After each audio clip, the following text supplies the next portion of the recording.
ہم جو ہے ابھی میں سہارنپور بھی گیا تھا اسی وقت میں دہلی کے بعد، تو مولانا عاقل صاحب جو حضرت مولانا کے استاد تھے اور بہت زیادہ تعلق تھا مظاہر العلوم کی شورا کے زمانے میں دیکھتا تھا کہ شاگرد اور استاد کس قدر محبت کے ساتھ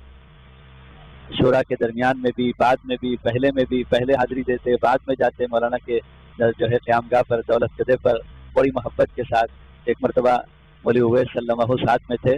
تو ایک بڑی رقم مولانا کو شورا کے ختم پر سب اراکین و شورا چلے گئے میٹنگ ہال سے، مشورہ گاہ سے، تو کپڑے میں بندھا ہوا تھا دیا، تو مولانا کہنے لگے مولانا عاقل صاحب رحمۃ اللہ علیہ کہ ہاں آپ لوگوں نے تو مجھے ناظم بنایا ہے مظاہر کا، تو میرے پاس کیوں دے رہے ہیں، وہاں دفتر محاسبے میں جمع کر دیجئے۔ تو حضرت فرمانے لگے مولانا غلام صاحب رحمۃ اللہ علیہ کہ حضرت وہ تو الگ ہے، یہ تو الگ ہے، یہ میرا آپ کا تعلق ہے، میں آپ کا شاگرد ہوں اور میں آپ کے لیے ہدیہ لے کر آیا ہوں۔ حالانکہ مجھے اندازہ ہوا کہ وہ بہت بڑی رقم تھی جو مولانا اپنے استاذ کو پیش کر رہے تھے بڑی محبت کے ساتھ، اور